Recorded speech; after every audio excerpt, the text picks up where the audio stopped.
Welcome to lecture 9.4. So we're going to finish talking about attachment. Something that facilitates attachment is a hormone called oxytocin. And this is called, sometimes referred to as the bonding hormone or the friendship hormone. And oxytocin plays a significant role in maternal tendencies, in feelings of social acceptance and bonding, and also sexual gratification. Nothing releases oxytocin as much as childbirth. There is this primal intensity between a mother and her newborn when she's just given birth. It's primal. And what we see is that women who are just given birth have high levels of oxytocin secreting in their system. And it's believed that this high level of oxytocin helps facilitate maternal bonding between a mother and her newborn. And women with higher levels of oxytocin tend to have better maternal attachment, tend to have a easier time attaching to their infant. So it's really interesting. When the brain releases oxytocin, it feels good. You know, I think we've all had that experience of falling in love for the first time, and all you can think about is the person that you're falling in love with, and you feel warm when you're thinking about that person. And that can be an oxytocin response. Every time a mother touches her newborn, she has a rush of oxytocin. And oxytocin feels good, so this facilitates, I use the word addictive in my slide, and I shouldn't, because it's, I need to find a better term, but a habitual pattern where the mother just needs to touch her newborn regularly. So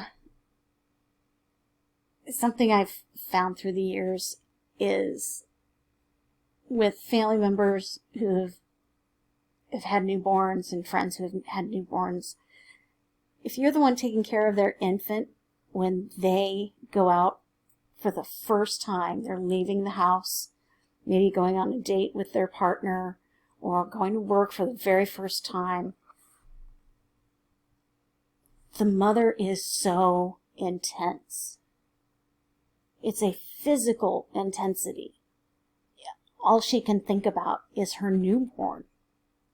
And over that, you know, if she's been on leave from work, say she's taken 12 weeks off, she's had 12 weeks of just scooping up her newborn anytime she wants that rush of oxytocin.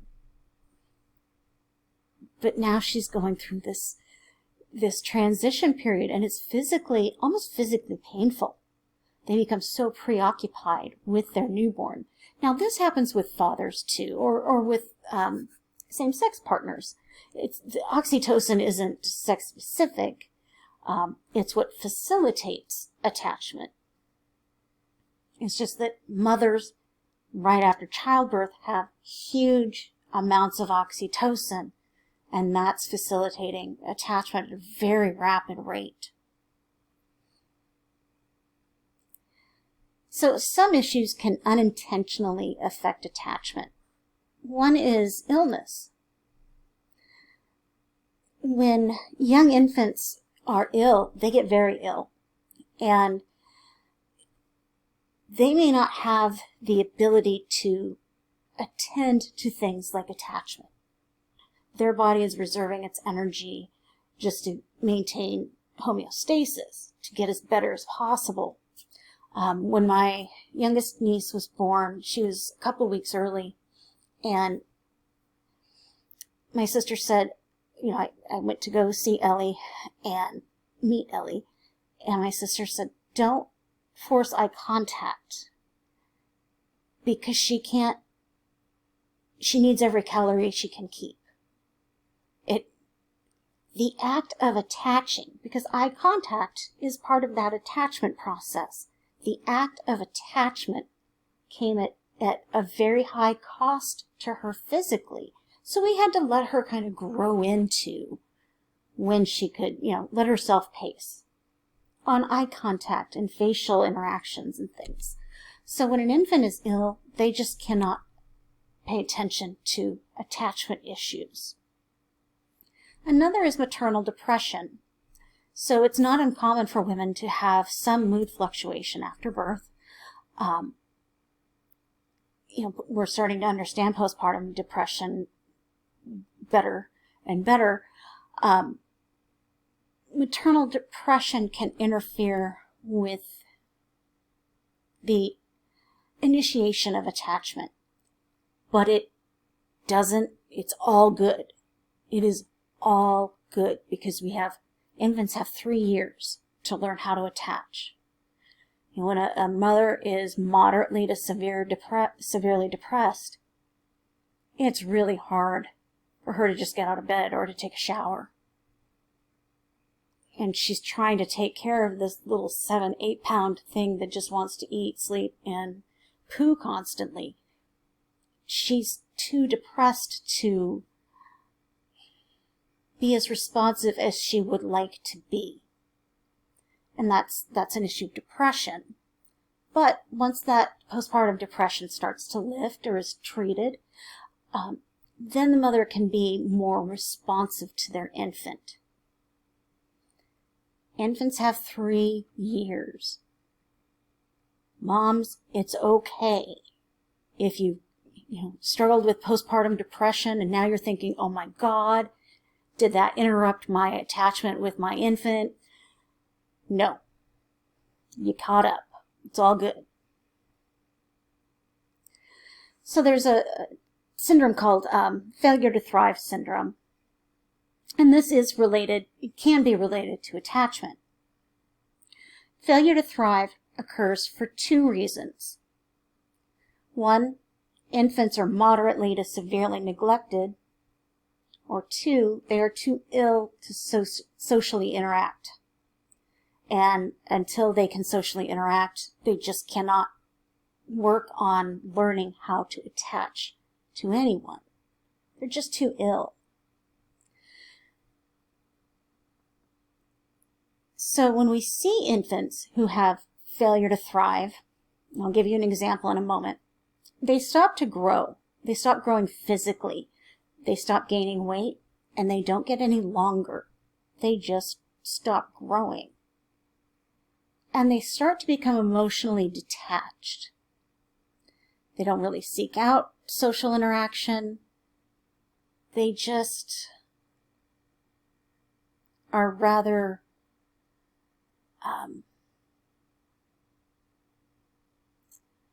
just flat. They're just flat.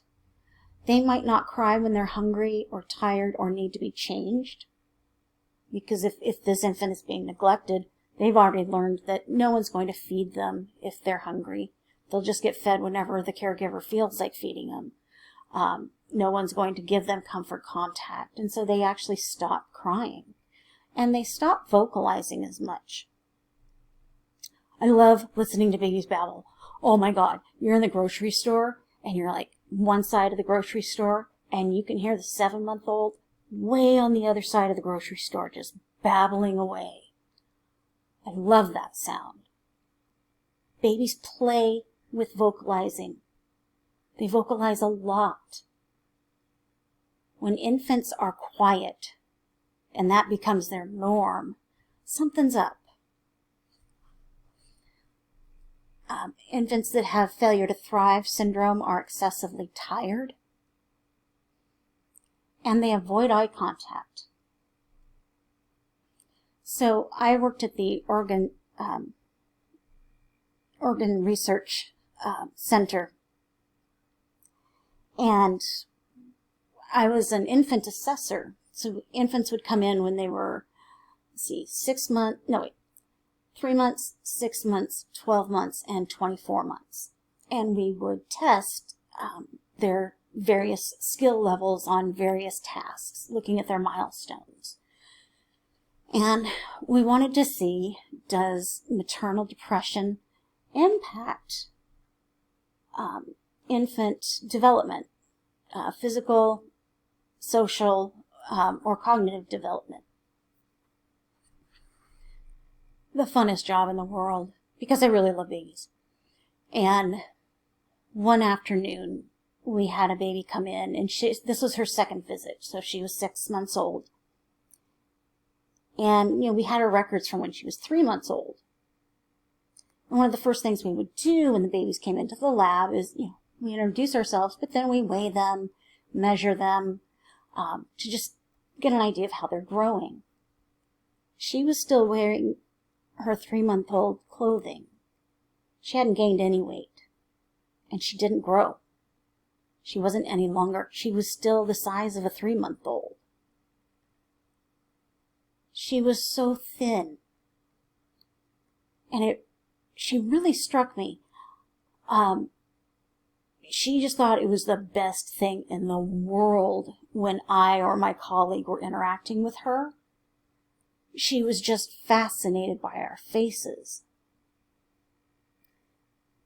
So when the infants would come in the lab, they're there for a couple hours because infants need naps and they need to eat, and, we're always taking frequent breaks. And it was interesting. The mom and dad had brought their baby girl in her car seat, carried her in her car seat. When it was time to feed her, they put her in her car seat and handed her a bottle. And she fed herself, which is not something a 6-month-old should do. They shouldn't be able to do that well enough to grow. She was able to use a bottle just fine on her own. Feedings are a time of intimacy with our infants. It's when, whether or not it's a bottle feed, breastfeed, it's comfort contact, it's face-to-face, soothing sounds. Baby is warm and snuggly. This infant wasn't getting that. And it started to click. Okay, we started to see failure to thrive. That became more and more obvious throughout the session.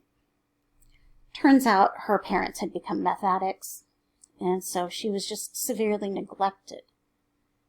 Her parents loved her. I do believe that. But meth got in the way. And we did call Child Protective Services, and, of course, I don't know what happened to her, but I'm sure she was removed from their care, at least temporarily. But I still think about her, and it's been years. It was just so striking. To see a child who's in failure to thrive is quite striking. Okay. Please do not assume that an infant diagnosed with failure to thrive has failure to thrive because they're neglected or abused. Do not assume that. Please remember that sometimes infants get ill, and if that illness lasts a while, it takes them time to catch up, to start growing again, and to start socially interacting again. So don't assume that because a child has been diagnosed with failure to thrive, don't assume that they're being neglected or abused. And thankfully, infants have 3 years to learn the skill of attachment. So this little one, she was 6 months when I assume she was removed from her parents' care. Well, she hadn't really been able to attach to her parents. She had plenty of time to learn how to attach to other caregivers. Failure to thrive infants can recover. They do recover. And with that, we end chapter 9. Thanks so much.